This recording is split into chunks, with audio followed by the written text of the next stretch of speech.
That's right, it is the day of reckoning. Will Laeradr show up to destroy the game? Let's find out. New mythic heroes. Okay, so we got 2 mythics confirmed, not mythic and legendary. There's Nidhoggr. Astra mythic. Oh, she's not dark. So that means that Laeradr is dark. Okay, let's start off with our preference weapon, Enticing Dose. So this says slaying and at start of turn and after unit acts, if can't triggered, inflicts attack and defense -7 and sabotage on foes within 3 rows or 3 columns centered on unit. And then if the unit is either transformed or they meet the HP condition of 25% at start of combat, they'll deal damage to the foe equal 25% of the foe's max HP as combat begins. So this is like burn damage essentially, right? And this only happens if Nidhoggr can attack. So let's say if like a sweep attack goes into her or like some way that she can't attack, maybe she doesn't have DC active, this won't go off. Also, this doesn't stack with other forms of burn damage, so that's interesting as well.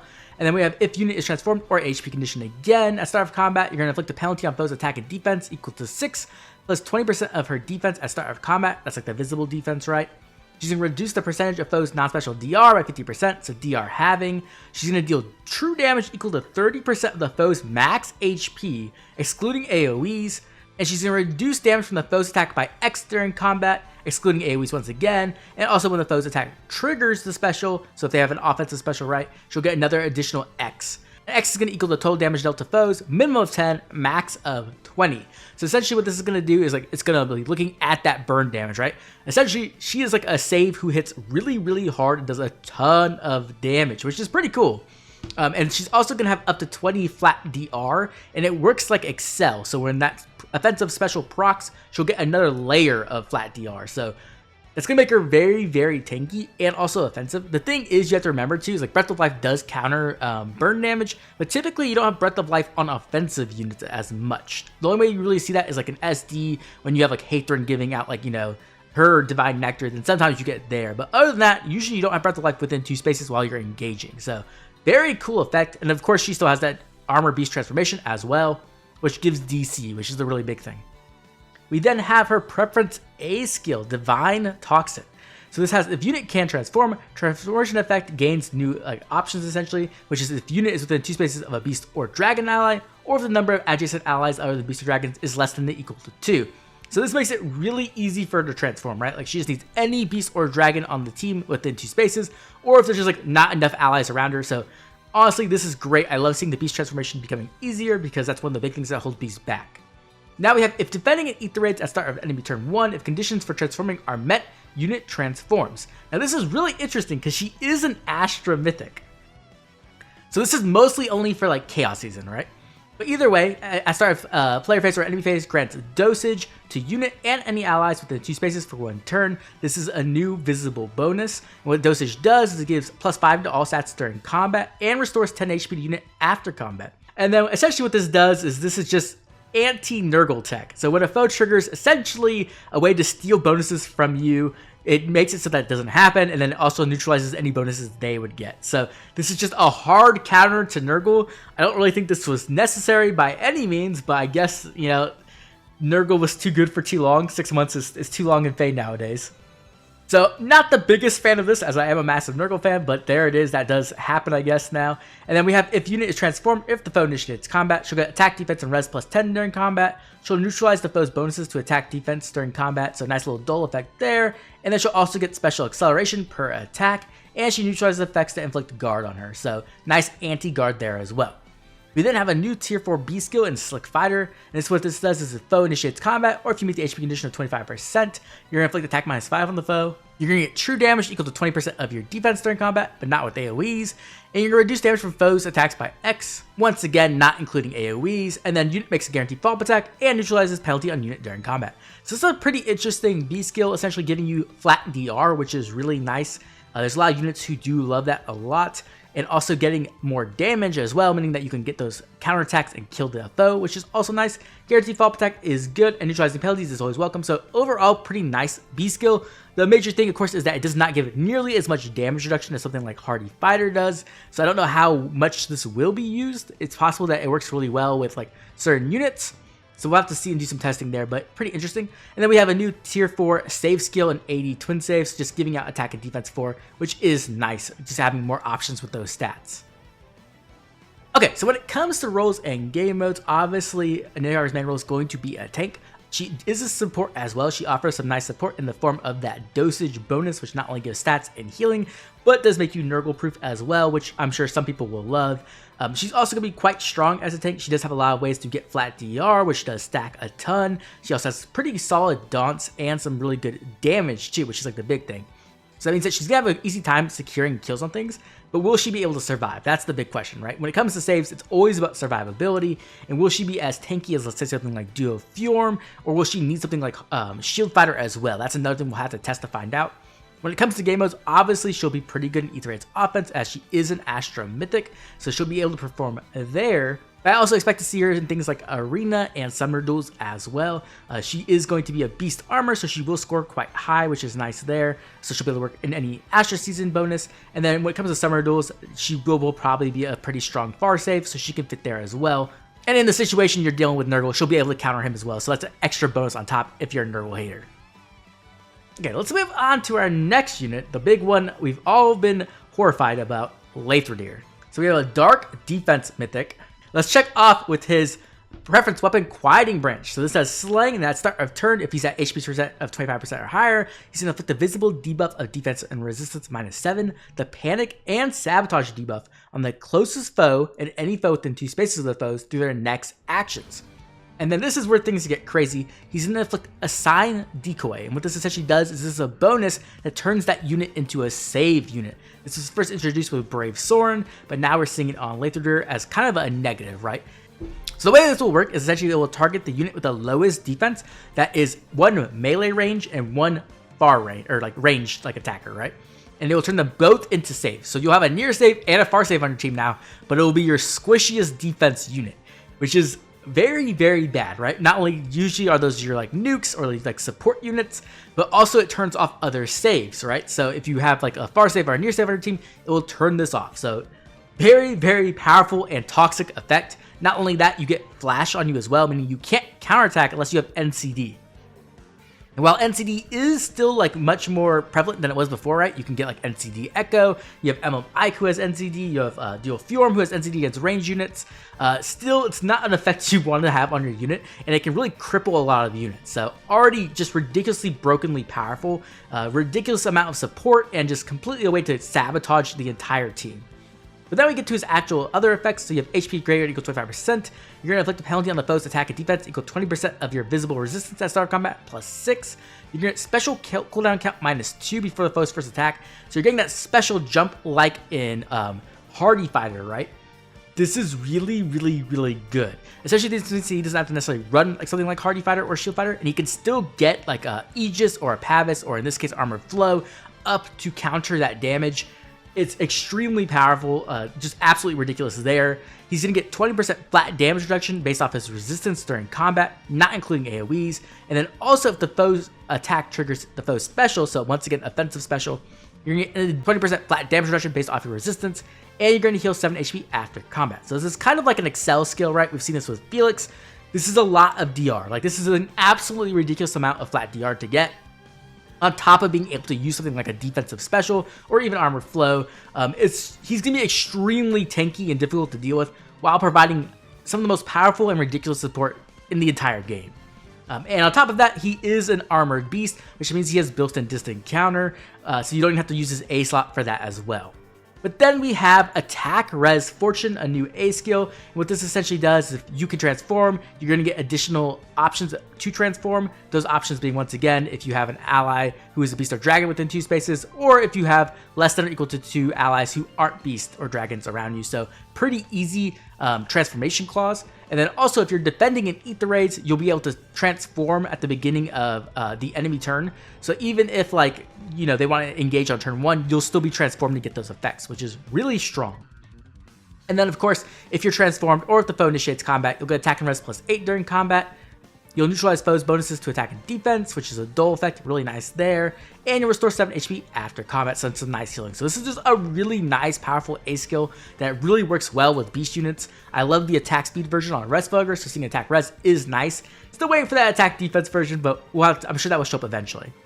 We then have his preference B skill, Yggdrasil's Altar. This is a big deal, 1 point, just because that means that his preference skill is in the B slot where Shield Fighter would typically go. So that is something to definitely note. But either way, let's see what this does. So at start of player phase or enemy phase, inflicts attack and defense -7 and discord on foes that are within 2 spaces of another foe through their next action. So once again, we're getting even more debuffs. And this is just kind of getting bonkers at this point. The only downside I will say is that he already does defense and res on his weapon, so like it's a bit of an overlap there. I think it would be kind of cool if they did like speed, I guess, that way you would hit all the stats. But either way, it's really powerful to just have discord and sabotage that just completely neuter your stats amongst all the other things he does, right? And then you'll inflict a penalty on the foe's attack and defense during combat equal to the number of foes on the map with discord effect active, including target times 3 plus 5 max of 14. So essentially this will just make it so that like, hey, does everyone have discord? Cool, you're gonna get plus 14, you're going to inflict minus 14 attack and defense on the foe, so nice big daunt there as well. You're going to get true damage equal to 20% of the unit's res during combat, excluding AoEs once again, and you're going to get a guaranteed follow-up attack during combat, and also when your special triggers, you'll get DR piercing. So when it comes to this B skill, I'm definitely not as impressed as I was with his weapon, right? His weapon is definitely much more powerful, but this is a good effect, right? It gives him the killing power he kind of needs, allowing him to get more true damage and that DR piercing, and then even discord offering that extra support as well. Now, will this prove to be better than Shield Fighter? That is a big question. It will actually come down to like how the special jumps line up, right? Because you can use like a 2 cooldown special and like even Marth Ring. It will be interesting to see exactly if this will be good enough to keep on him, because Shield Fighter is just so ridiculously broken, but this is a pretty powerful skill. We then have a new C skill in Barricade. What this does is foes with range equal 1 cannot warp into spaces within 3 spaces of unit, and foes with range equal 2 cannot warp into spaces within 4 spaces of unit. In either case, does not affect foes with pass skills or warp effects from structures like camps and fortresses and rival domains. It also gives defense and res +4 to allies within 3 spaces of unit, and neutralizes their penalties to defense and res during combat. And if you're within 3 spaces of an ally, you get defense res +4 during combat, and neutralize units penalties to defense and res during combat. So we have a crazy inheritable C skill. This essentially is just completely and utterly disgusting. Let's be real. Essentially, they saw that Valentine's Myrrh was the best far save throughout the year, pretty much, and they decided to make it into a C skill. So this is anti-warping. The range isn't quite as big, right? It's not 4 spaces for everything. It's 3 spaces for melee units and 4 spaces for range units, but either way, this is really strong. It's much better than High Dragon Wall that only affects range units, and it's also on an armor, which is really good as well. You get some stats, which is nice, and a dull effect, and a penalty cleansing as well, which is also good. But the real big thing here is like one of the things we're gonna be talking about later is that when it comes into the Laeradr mirror match, they'll both be turning off saves. So you don't really want Laeradr to be a save, because then he's not really doing anything with his C skill. And so this Barricade skill fixes that problem, because now you don't have to worry about saves, and you're also turning off warping, which is one of the most powerful effects in the entire game. And so when it comes to this unit and what roles he wants to play, he is a support and a tank. The thing is, as a tank, he isn't a save unit, which is really weird, but he is very tanky. He has a lot of effects that make him very tanky, difficult to take down, while offering just ridiculous support. And so what this essentially means is if you want to turn off this support unit on their team, you have to be able to kill him, which won't be the easiest thing to do. Either way, very powerful tank and save, and when it comes to game modes, this unit is going to be in every single game mode, I can absolutely promise you. He'll be in Arena because he scores extremely high, he'll be in Summoner Duels because he completely screws over saves while offering ridiculously powerful support effects at the same time, and having anti-warping now because of his Barricade skill. Either way, that's just really powerful. And then when it comes to Ether Rates, he's a defense mythic, so I expect to see him there as well, because he can turn off warping, so he's kind of taking up that role that Gatekeeper or Valentine's Myrrh had, but also offering just ridiculously powerful support. So this unit is honestly just disgustingly broken, but before we get into the full effect of what I think he can do, let's talk about his interactions we currently know about. Okay, let's talk about Laethradr's interactions, because it's going to be a big part of playing against them and with them. So let's start off with a save blow and show off how this works. Essentially, we have Gatry here as our near save, and we have Mortis here as our far save. And then as you can see here, we'll kind of end turn, and we'll see that Laeradr does his assign decoy. Now in this example, we do have the lowest defense being a Sheriff for the ranged unit and Ninian for the melee unit. And as you can see, the saves cancel each other out, because there is a near save, 2 near saves and 2 far saves in the same range. They cancel each other out, and so you can essentially see They can kill whoever they attack and everyone just dies. Okay, next let's move on to a Soren Bolt example. And in this example, we do see we have Altina and Duo Asker with matching defense, and so they will act as our near save and our far save. So once again, we'll end turn, and we'll see the assigned decoy get put on there. And right now we have Soren as our lowest defense range unit, and Ninian as our lowest defense melee unit. And as you can see, just like our past example, everyone will just die as the two saves will cancel each other out. So once again, this does counter Soren. Okay, next let's talk about another unique interaction, which will be that the assigned decoy bonus does not actually show up in PvE content in player phase. So as you can see right here, I'll put up, you can see Nefani's bonus screen, and then here is Ninian's as well. They do not have assigned decoy. But then as you watch in the gameplay, they both act as saves and die. So obviously assigned decoy is being activated here. And as you can see in this other screenshot, it is showing on Ninian, but only in enemy phase.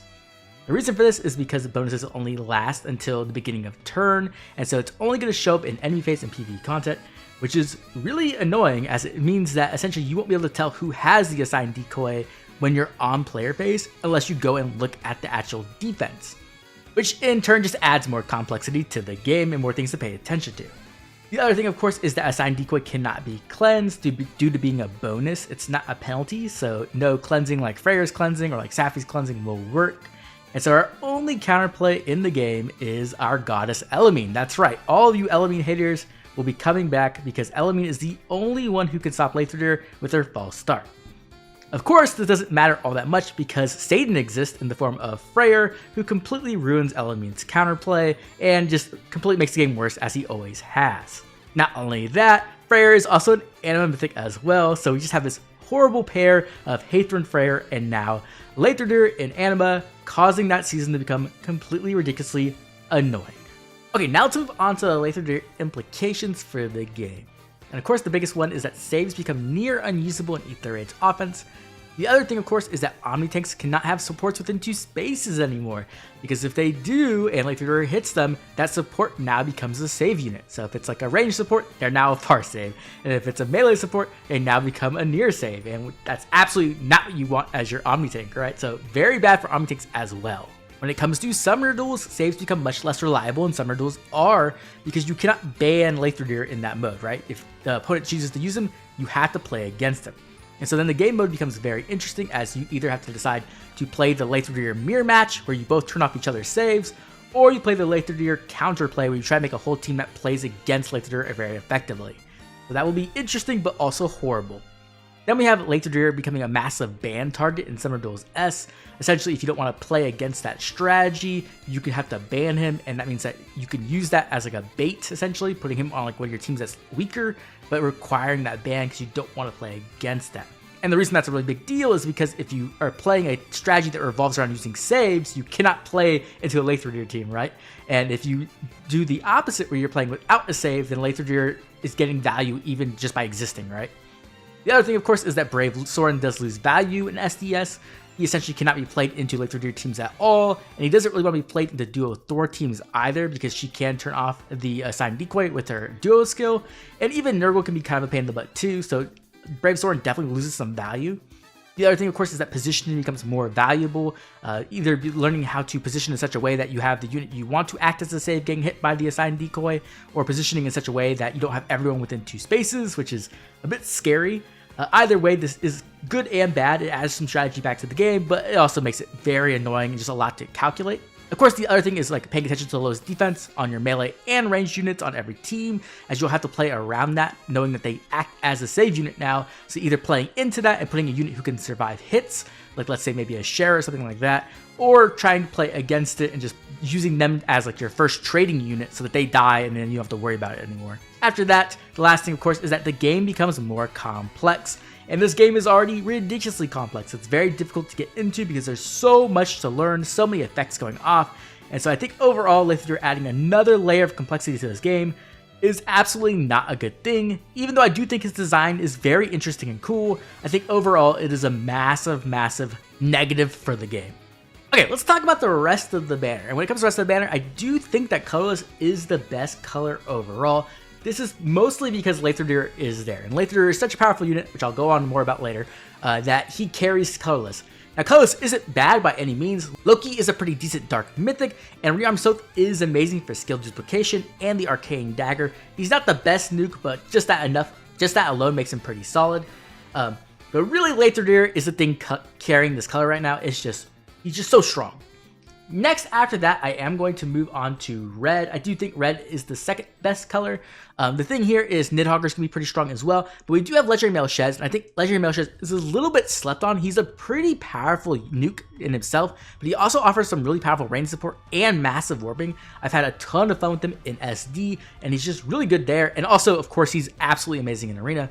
The really bad part of red is Kvasir. Kvasir is just not very good as a defense mythic. Her fodder's okay, but you just don't need merges on her. So like you're kind of like hoping you just miss Kvasir here, but Nidhoggr and Shez are amazing. In third place, we're gonna have green. Green overall is pretty solid if you're looking for arena scoring. Ninian is by far one of the best legendaries in the entire game still. She's one of the best dancers in the entire game. She scores pretty well because she's a dragon. The only real downside of her is that her fodder isn't all that good. When it comes to the other two, we do have a Læraðr, great scoring unit, absolutely good there. She's a decent omni-take overall and has some pretty good fodder, so pretty nice there. And then we have Camilla. Unfortunately, Camilla kind of fell off a little bit. She does score very well, and she can work, but she's extremely vulnerable to Breath of Life 4. That's like most of her damage, though her support is still pretty good. And then in last place, we're going to have blue. Honestly, blue isn't all that great. You do have Amelia, so you can get like a Florette if it's the first time you've pulled her. And she is a like pretty solid save overall. But then you have female Shez and Legendary Myr. Legendary Myr like desperately needs a remix and refine. She just really doesn't do all that much, though she does score pretty decently. And then we have female Shez, who is a decent nuke still. She can kill some things, but she's definitely out of her like range compared to some of the newer nukes we have nowadays. And she can struggle against like those really powerful new saviors we've gotten as well. So overall, I think blue is the weakest color. Okay, let's move on to the final part of the video. Should you pull? When it comes to pros, the biggest one has to be Laeradr himself. He is just not only one of the most powerful defense mythics we've ever gotten, he's one of the most powerful units we've ever gotten in the game. I think he's easily top 1 or 2 units in the entire game. He's completely and utterly broken.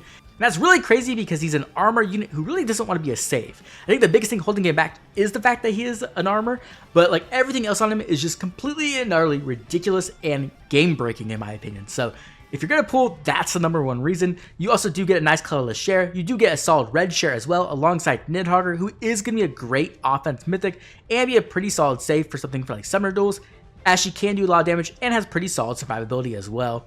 And overall, there is a lot of great fodder on this banner as well. And when it comes to cons, the blue share isn't all that great. The green share is decent, but only if you need these units. And when it comes to the big things is that we do have a lot of things coming up, right? We have Book 9 coming up in about a week. Book 9 could be coming with a new like game type. It could be coming with a new type of hero maybe. We don't really know. So like there's so much stuff there. You definitely want to wait until Book 9 comes out to see what's coming there. The banner in December is absolutely insane. We have all the Choose Your Legends units rerunning. We have a new emblem possibly as well. So like that banner is going to be stacked. We have Christmas coming up very soon. Christmas banner is usually pretty good. We have the New Year's banner coming up pretty soon, which is also really good. We have the anniversary at the beginning of February, which always has a lot of crazy things as well. And we also have the Ninja banner currently running, which is like a very, very powerful banner. Every unit on that Ninja banner has proven to be extremely good in competitive gameplay. So there's that as well. So I do think there are some like major cons to pulling, but at the same time, I think Laeradr is going to prove to be the most meta-defining unit we've had in an extremely long time. He's easily going to be Hathrin tier in my opinion, and if you know anything about Hathrin, she's easily top 3, top 5 unit in the game. So if you are a competitive player, I do think he is worth pulling, absolutely. But if not, then maybe you can skip here if you are just playing with your favorites. Either way, now I'd love to hear from you. What do you think of this banner? Do you think Laeradr is going to literally break the game? Because I am starting to think he will. Either way, I'd love to hear about it, so make sure to drop a comment down below. And as always, I'd like to thank all my members for their constant support. If you enjoyed the video, like and subscribe. This has been Oblivion. I'll catch y'all later with more Fire Emblem Heroes.